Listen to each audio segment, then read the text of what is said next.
You've been lied to, not maliciously, not by villains twirling mustaches in shadowed boardrooms, but by well-meaning teachers, smiling mentors, storybook endings, and corporate handbooks that promised if you just worked hard enough, played fair, kept your head down, did the right thing, success would find you. Recognition would come. The system would reward you. Life would balance the scales. But here you are, still waiting, still watching others cut corners, charm their way upward, take credit for your labor, glide past you while you grind in silence. And every time it happens, something inside you fractures. Not because you lost, but because you believed the lie. You thought fairness was the law of the land. It's not. It never was. And clinging to it, that's not virtue. That's vulnerability. That's the quiet corrosion of your power. Machiavelli didn't write to shock you. He wrote to wake you up 500 years ago. He looked at courts drenched in betrayal, at rulers who smiled while slipping knives between ribs, at loyal servants discarded the moment they became inconvenient. And he didn't rage against the injustice. He mapped it. He decoded the operating system of human behavior when stakes are high and masks fall off. He didn't care how the world should be. He cared how it is. And if you're still whispering, "That's not fair," under your breath, every time life kicks you sideways, you're not being noble. You're being naive, and naivety in a world that rewards perception over purity, results over righteousness, and leverage over loyalty. Naivety gets exploited. Let's be brutally clear. Fairness is not a force of nature. It's not gravity. It doesn't pull outcomes toward justice. It's a social fiction, a bedtime story we tell children so they don't panic in a world too complex to explain. Adults who keep believing in it, they become predictable, exploitable, reactive. They wait for applause instead of engineering ovations. They hope for promotions instead of designing indispensability. They beg for mercy from systems that were never built to dispense it. And the worst part, the belief in fairness doesn't just disappoint you. It disarms you. It makes you dependent on other people's morality to determine your destiny. Think about that. Your future, your income, your influence, your peace of mind, resting on whether someone else chooses to be decent today. Is that really the foundation you want beneath your feet? Machiavelli saw this trap centuries ago. He watched idealists get exiled, principled men get imprisoned, honest advisors get ignored, not because they were wrong, but because they misunderstood the game. Men, he wrote, are ungrateful, fickle, false, cowardly, covetous. Harsh? Maybe. Accurate? Absolutely. When pressure mounts, when temptation flares, when survival or status is on the line. He wasn't saying humans are evil. He was saying humans are human, wired for self-preservation, swayed by incentives, capable of astonishing generosity and shocking betrayal, often within the same hour. To ignore that is to walk blindfolded through a minefield, but here's where most self-help fails you. It either tells you to rise above, as if moral superiority alone moves markets or wins promotions, or it tells you to hustle harder, as if brute effort can outmuscle broken systems. Both are half-truths dressed as wisdom. The real answer, strategic realism, not cynicism, not surrender. Strategy, the art of seeing the terrain as it is, jagged, uneven, rigged in places, and learning to navigate it with precision, not protest. This isn't about becoming ruthless. It's about becoming resilient. It's about shifting from, "Why won't they treat me fairly?" to "How do I build a position so strong that their unfairness becomes irrelevant?" That shift, that's where true power begins. Not in demanding justice from others, but in making yourself immune to their injustice. Imagine waking up tomorrow and realizing no one's permission, no manager's mood, no client's whim, no algorithm's bias. None of it controls your value, because you've built something undeniable. A skill so sharp it can't be ignored. A reputation so solid it precedes you. A network so valuable that people compete to be near you. That's not fantasy. That's capability. And capability doesn't plead. It performs. It doesn't hope. It prepares. It doesn't break when the world breaks its promises. Because it never relied on those promises to begin with. So let's bury the myth. Let's stop mourning the death of fairness. Because it was never alive to begin with. Let's stop measuring our worth by how others reflect it back to us. Let's stop letting disappointment dictate our direction. Starting now, we operate by a new code. One written not in platitudes, but in patterns. Not in wishes, but in wiring. Human wiring. Systemic wiring. Power wiring. Machiavelli didn't give us permission to manipulate. He gave us the lens to see clearly, so we could stop being played and start playing with eyes wide open. This isn't darkness. This is daylight. Harsh, unfiltered, revealing every crack in the illusions you've been handed. And once you see them, you'll never unsee them, which means you'll never be fooled by them again. That's not weakness. That's awakening. And from this moment forward, we build strength. Not by begging for fairness, but by becoming so formidable that fairness becomes optional. Because you create your own rules now. They told you fairness was the reward for good behavior. That if you kept your promises, honored your commitments, showed up early, stayed late, polished every deliverable until it gleamed, the universe would notice. Someone would tap you on the shoulder and say, "We see you. You deserve this," but no one came.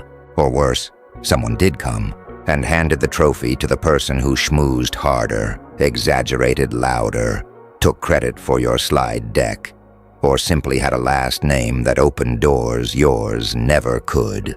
And in that moment, something dangerous happened. Not anger, not even sadness, resignation, a quiet whisper, "Maybe I'm not enough." No, stop. Rewind. That whisper, that's the poison of fairness dependence seeping into your bloodstream. It's not truth. It's conditioning. You were trained to believe effort equals outcome. That morality equals mobility. That playing by the rules guarantees a seat at the table. But Machiavelli leaned across 5 centuries and whispered back, "The table isn't set for players. It's set for architects. Architects don't wait for invitations. They build their own tables, and they design them so well, others beg for a chair." Let's dissect why fairness fails you. Not randomly, but systematically. First, it externalizes control. Your success becomes contingent on other people's ethics, moods, biases, blind spots, or hidden agendas. Think about that.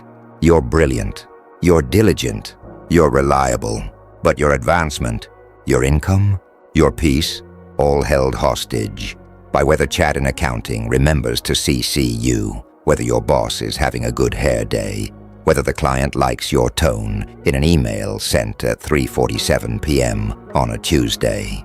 That's not a strategy. That's Russian roulette with your future. Psychologists call this an external locus of control. The belief that forces outside yourself dictate your fate. And study after study shows it correlates with anxiety, helplessness, burnout. Meanwhile, those with an internal locus, who believe they shape outcomes through action, adaptation, skill, report higher resilience, agency, and long-term success.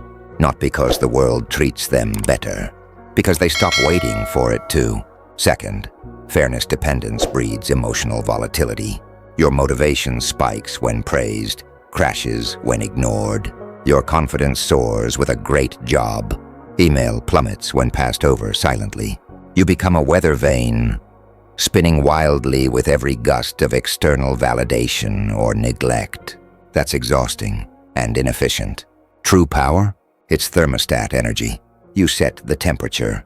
You maintain equilibrium regardless of the storm outside. Third, and this is where Machiavelli's scalpel cuts deepest, fairness makes you predictable, exploitable. If your opponents know you'll do the right thing, even when it costs you, they'll design games where right equals losing. If they know you'll wait for recognition instead of claiming it, they'll let you wait forever. He who seeks to deceive, Machiavelli warned, will always find someone who allows himself to be deceived. Don't be that someone, not because you become deceitful, but because you become discerning. You study the game before you play it. You map incentives. You anticipate moves. You protect your value like a general protects supply lines. Not out of paranoia, but out of respect for what you've built. So what's the antidote? Capability dependence, not a rejection of ethics, a relocation of power. Instead of hoping the system rewards you, you build something the system can't afford to ignore. Instead of waiting for a title, you cultivate influence so potent, it renders titles irrelevant. Instead of begging for a raise, you develop skills so rare, companies bid for you. This shift isn't theoretical, it's tactical. Start here. Every time you feel the sting of unfairness, a snub, a stolen idea, a promotion given to mediocrity, pause. Don't vent. Don't rage post. Don't spiral into why me. Ask 3 questions. What did this reveal about the system I'm in? What capability would make me immune to this next time? What strategic move can I make now? Not to punish them, but to elevate me. Example, your colleague takes credit for your project. Fairness response, confront them publicly. Demand justice, risk being labeled difficult.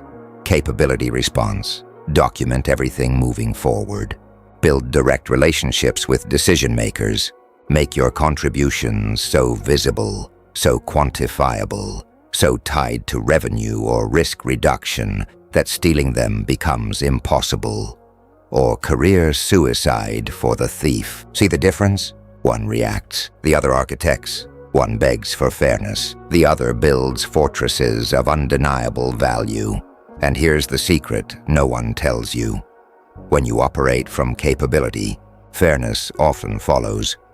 Not because the world suddenly becomes just, but because you become too valuable to mistreat without consequence. People don't treat you fairly because they're moral. They treat you fairly because you've made it costly not to. That's not manipulation. That's mechanics. Human mechanics, incentive mechanics, power mechanics. Machiavelli understood. Power isn't taken, it's conceded. By those who underestimate you, overlook you, assume you'll keep playing by their broken rules. Your job? Stop conceding, start constructing. Build skills that solve expensive problems. Cultivate relationships based on mutual benefit, not moral appeals. Design your reputation so carefully that your name alone opens doors. Not because you're nice, but because you're necessary.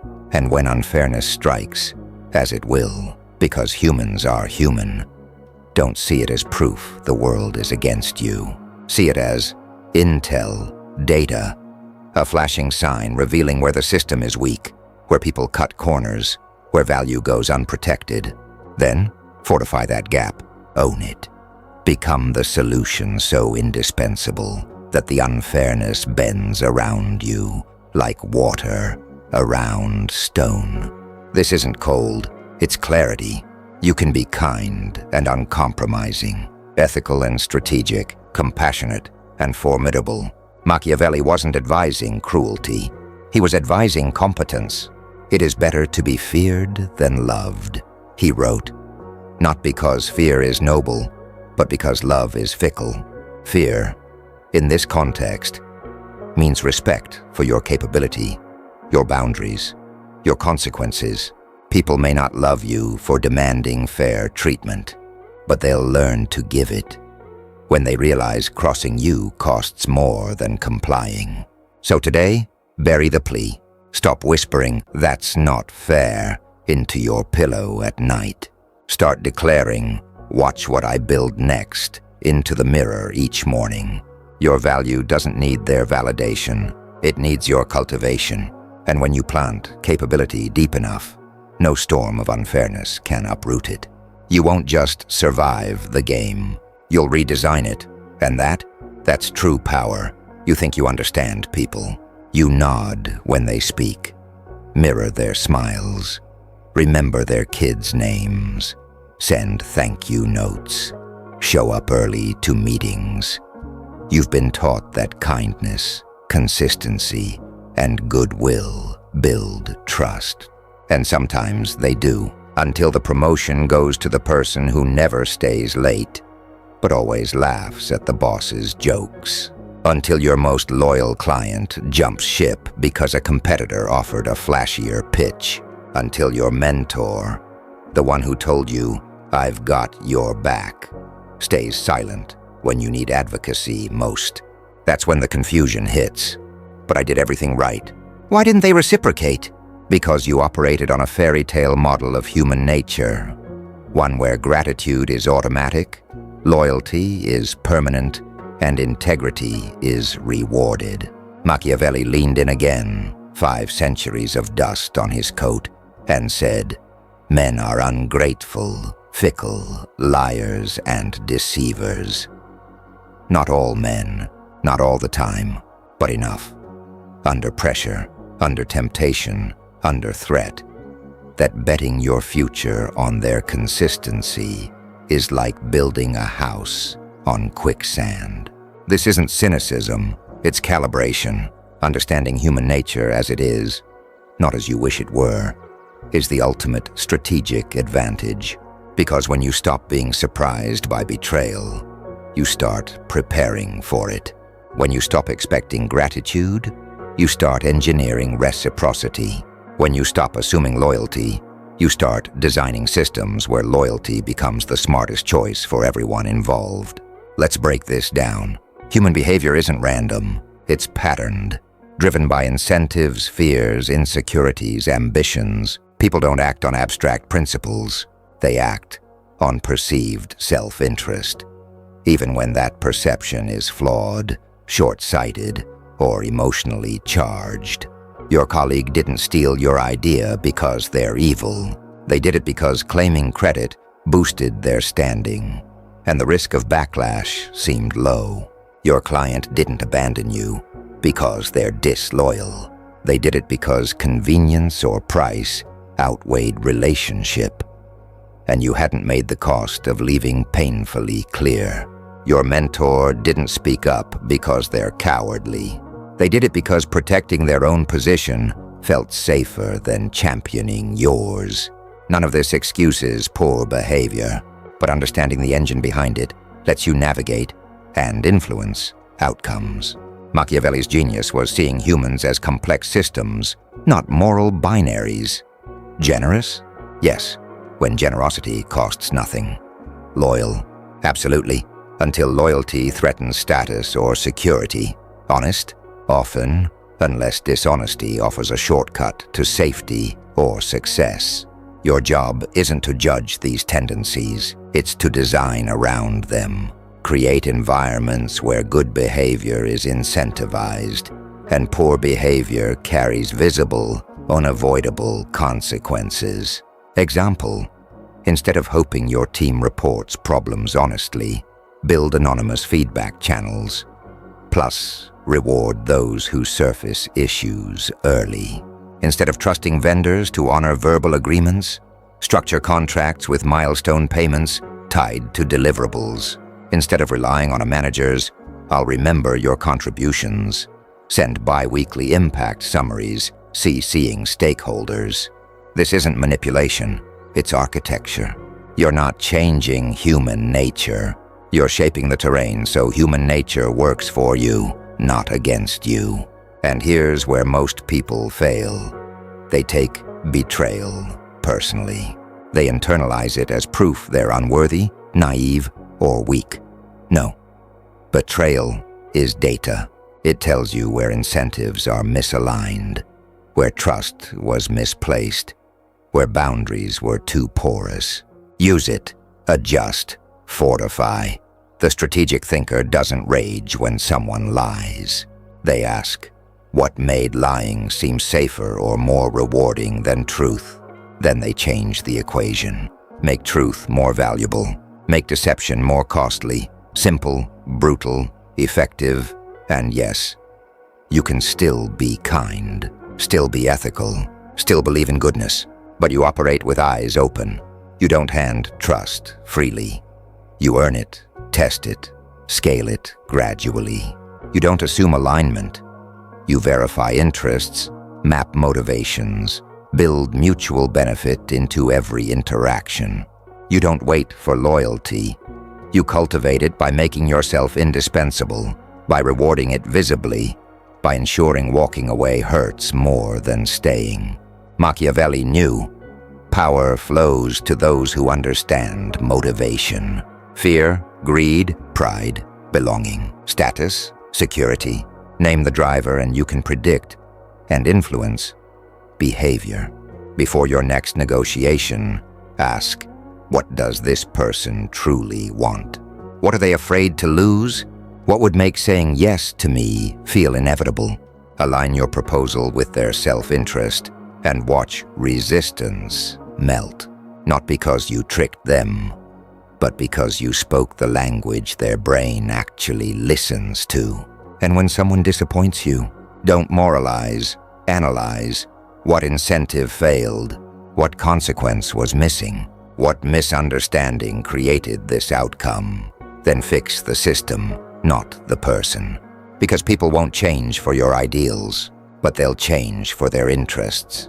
This is how you build teams that thrive, partnerships that endure, reputations that command respect. You stop begging for fairness in human interactions and start engineering ecosystems where fairness emerges naturally because it serves everyone's survival. That's not darkness, that's design. And the beautiful irony, when you operate this way, you attract better people. Not because you're cynical, but because you're clear.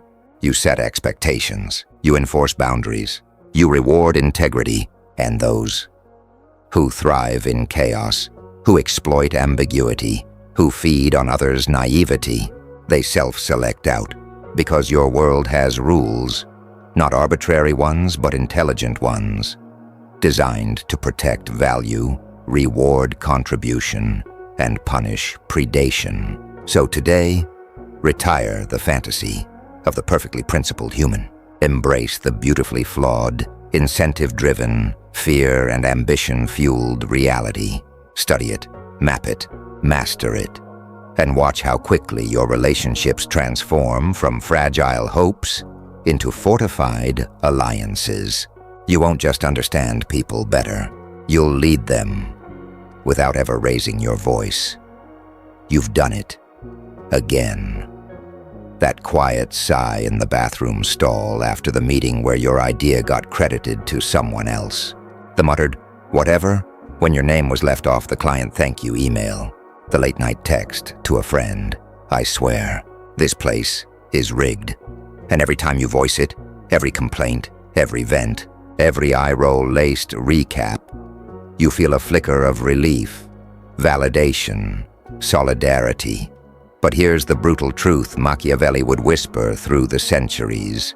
That relief is a trap. Complaining about unfairness doesn't make you stronger. It makes you smaller in the eyes of others, and worse, in your own. Because every time you vocalize your victimhood, you reinforce a neural pathway that says, I am acted upon. I have no control. My fate rests in the hands of those who wrong me. And the world, it listens, not with sympathy, but with calculation. Predators sniff weakness like sharks scent blood. Opportunists test boundaries they suspect will bend. Even well-meaning colleagues start seeing you as the complainer, someone to placate, not promote, to avoid, not elevate. Machiavelli observed, men should either be treated generously or destroyed because they take revenge for slight injuries, but cannot do so for grave ones. Translation: constant whining about minor slights brands you as weak, inviting more tests, more disrespect, but decisive, strategic action in response to serious injustice. That commands respect. Silence can be power, if it's the silence of coiled preparation, not defeated resignation. So let's dismantle the myth that complaining is catharsis. It's not. It's rehearsal. Every time you narrate your unfair treatment to a friend, a colleague, a therapist, or even your journal, you're not releasing pain. You're deepening the groove of victim identity in your brain. You're training yourself to see the world as something that happens to you, not something you shape. And that mindset, it's kryptonite to capability. It drains energy you could spend building skills, forging alliances, designing unignorable value. It redirects focus from what you can control, your responses, your preparations, your next move, to what you can't. Other people's ethics, biases, moods. Strategic thinkers don't waste breath on, "That's not fair." They ask, "What does this reveal? What can I learn? How do I adapt?" Example: passed over for promotion. Fairness response: "I deserve this. I've been here longer. This is so unfair." Energy spent on outrage, gossip, resentment. Capability response: "What specific skills or relationships did the chosen candidate have that I lack? Who are the decision makers I haven't built trust with? What visible, quantifiable wins can I deliver in the next 90 days to become undeniable?" Energy spent on gap analysis, skill building, strategic networking. See the divergence? One burns fuel, the other builds engines. And here's the psychological alchemy. When you replace complaint with analysis, you don't just solve the problem. You transform your self-concept. You stop being someone to whom things happen. You become someone who makes things happen. Your brain rewires from helplessness to agency, from reactive to proactive, from emotional volatility to strategic calm. But, and this is critical, strategic silence isn't suppression. It's channeling. Feel the anger, honor the frustration, then funnel it into forensic analysis. Write down what exactly happened, who benefited, what incentives were at play, what pattern does this fit, what single capability, if I developed it, would make me immune to this next time. Turn emotion into intelligence, rage into roadmap, resentment into resilience. And when direct action is warranted, don't complain. Communicate strategically, not "you stole my idea," emotional, accusatory. But I noticed the proposal presented today closely mirrors the deck I shared with you last Tuesday. Moving forward, I'll ensure all drafts are time-stamped and distributed to the full team to avoid confusion. Asserts ownership, sets new protocol, implies consequence, without moralizing, professional, unemotional, unignorable. Machiavelli knew perception is power. How you respond to unfairness defines how others see you and how you see yourself.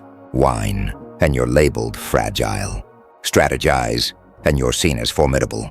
And internally, the shift is seismic. Each time you choose analysis over anguish, you deposit confidence into your psychological bank account. You prove to yourself, I am not helpless. I am not dependent. I am a strategist. And I am building something no one can take. So for the next 7 days, try this. Every time you feel the urge to complain about unfairness, pause, Open your notes app. Write. Situation. Brief description. What does this reveal about incentives to systems, to people?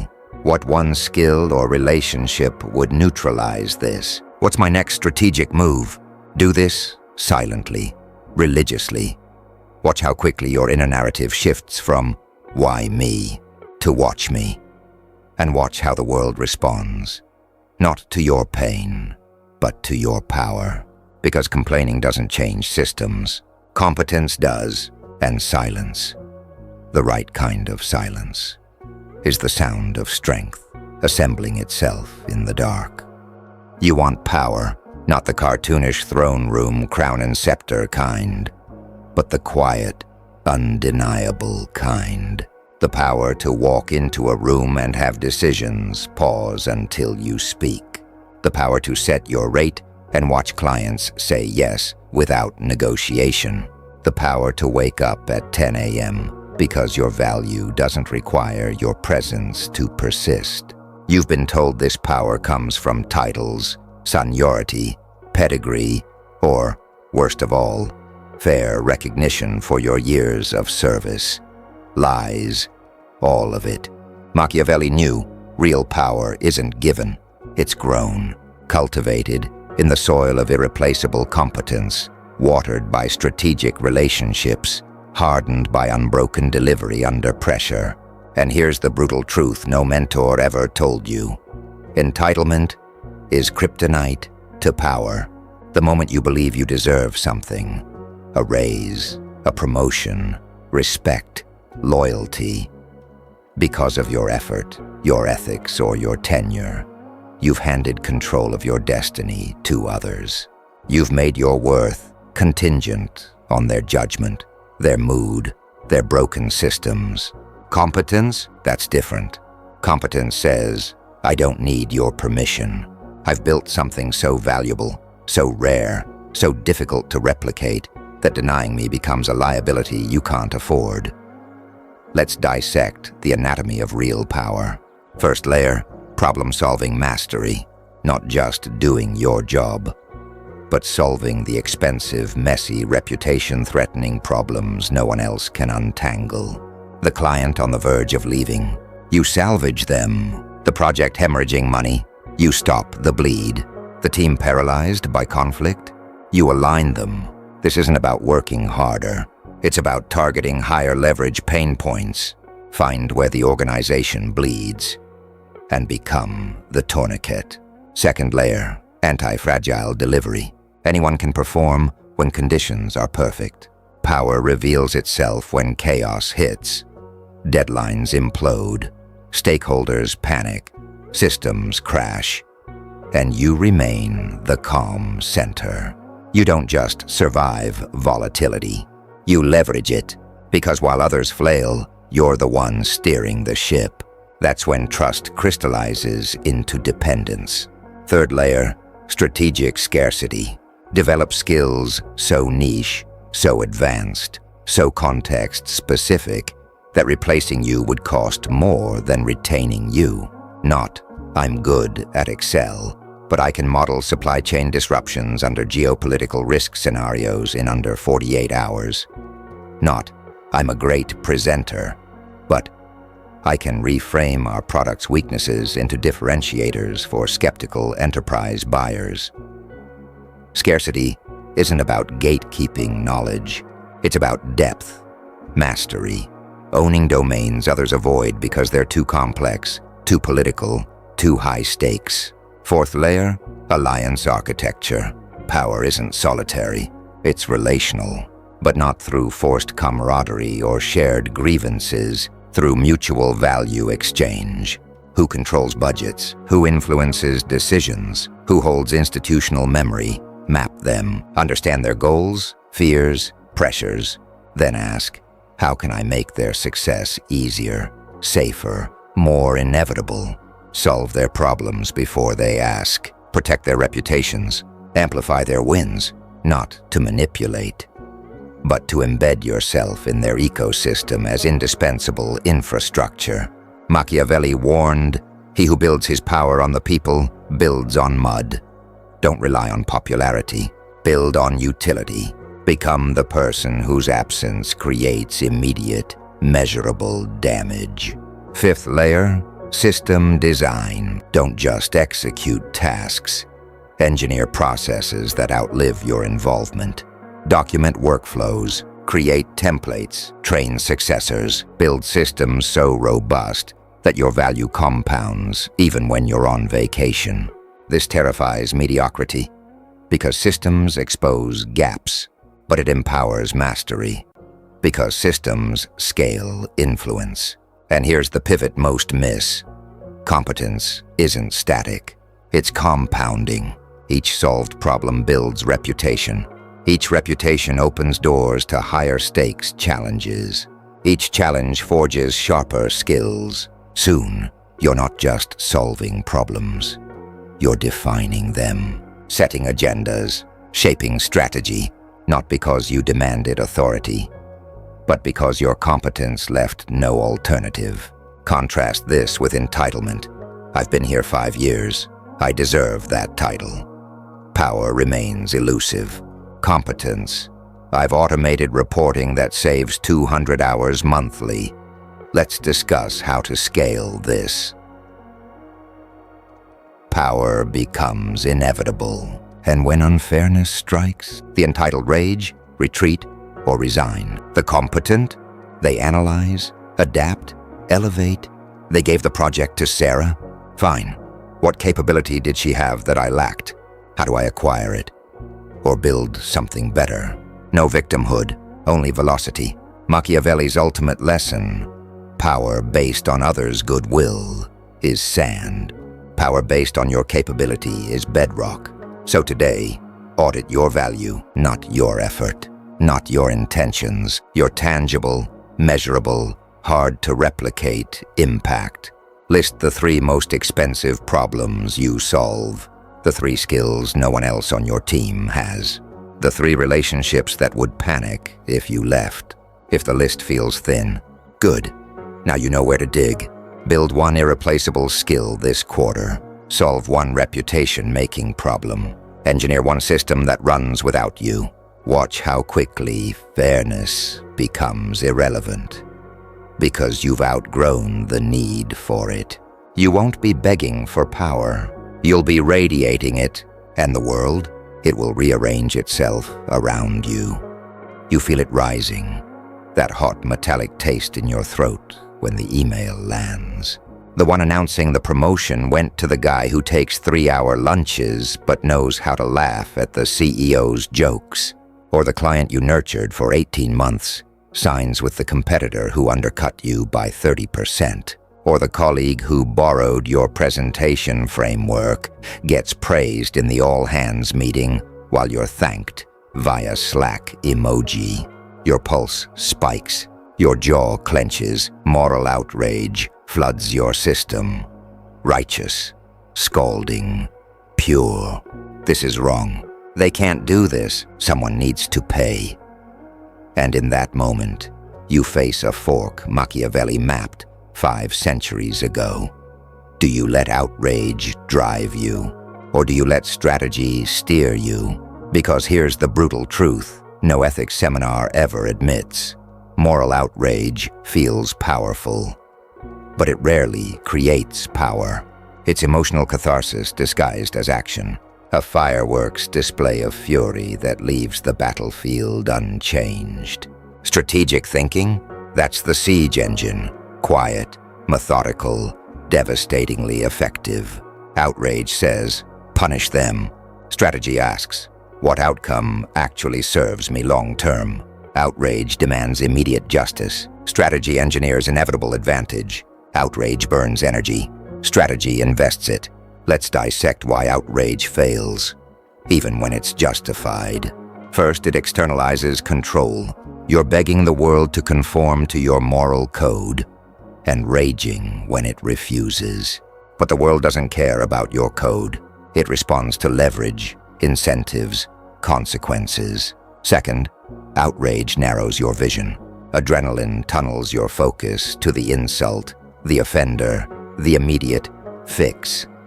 You miss the larger game, the power dynamics, the hidden alliances, the systemic flaws you could exploit or redesign. Third, outrage makes you predictable, easy to manipulate, easy to isolate, easy to paint as emotional or difficult, while your opponents smile and consolidate power. Machiavelli wrote, "Everyone sees what you appear to be. Few experience what you really are." Translation, your visible reaction, the angry email, the heated confrontation, the passive-aggressive Slack message, becomes your brand. Not your competence, not your integrity, your volatility. Strategic thinkers weaponize this insight. They separate internal emotion from external action. Feel the rage? Good. It's data. Proof the system is broken? The person is untrustworthy? The stakes are high. Now channel it into analysis, into planning, into silent preparation. Example, colleague steals your idea. Outrage response. Confront them in the hallway. CC leadership on a clarifying email. Risk being labeled combative while they play victim. Strategic response. Document every future contribution with timestamps and distribution lists. Build direct relationships with decision-makers so your voice bypasses gatekeepers. Develop a signature framework so uniquely yours that imitation becomes impossible or obvious plagiarism. Outcome, you don't just solve the theft. You make future theft career suicide for the thief, and you look calm, professional, unshakable. That's power. Another example, client chooses cheaper competitor. Outrage. They don't value quality. I'll never work with them again. Burns bridge, loses referral potential. Strategy.